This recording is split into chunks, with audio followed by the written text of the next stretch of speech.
हाँ जी स्टूडेंट्स, आज हम करते हैं वर्क एनर्जी थ्योरम जो बहुत ही इम्पोर्टेंट टॉपिक है 11th पॉइंट ऑफ व्यू से। तो देखिए कैसे जल्दी से आपको पता है बच्चों, work energy theorem, work done bye all forces, conservative और नॉन कंजर्वेटिव और normal force, external force, internal force is equal to change in kinetic energy of the body. Okay, तो स्टेटमेंट मैथमेटिकल क्या है जी? Net work done equals to change in kinetic energy. बच्चों, इसको हम एक न्यूमेरिकल से समझते हैं। Let we have a inclined plane on which a spring, a mass m is placed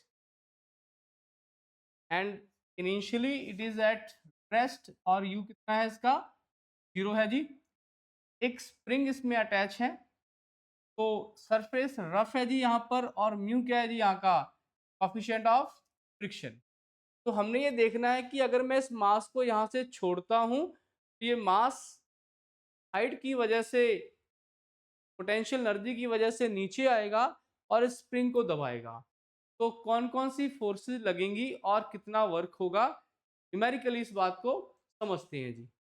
तो जैसे ही हमने मान लेते हैं कि ये मास को छोड़ा जो कि डी डिस्टेंस पे है, कहाँ से? स्प्रिंग से।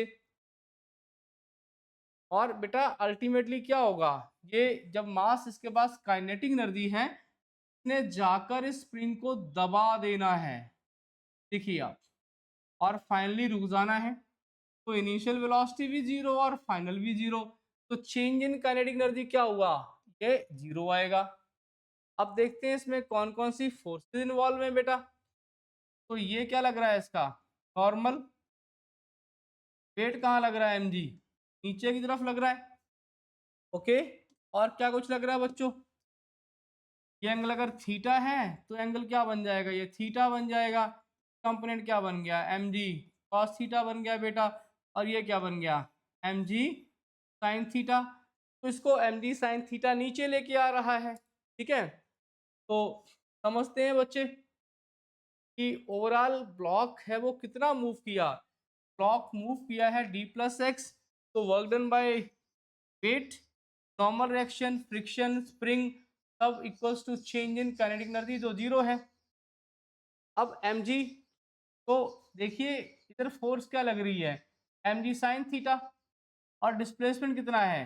d+x। तो वर्क डन कितना हुआ बेटा? नॉर्मल का जीरो हुआ। क्यों हुआ जीरो? कि नॉर्मल तो क्या है जी? परपेंडिकुलर है बेटा। और mg का कितना आएगा? mg sin theta into d+x। और फ्रिक्शन का क्या आएगा? आप जानते हो F क्या होता है? Mu N. तो म्यू एन की वैल्यू क्या है? mg cos थीटा, साथ में क्या आया? माइनस साइन, बिकॉज ये लॉस ऑफ एनर्जी है। और फ्रिक्शन कितने डिस्प्लेसमेंट तक लगा हुआ है?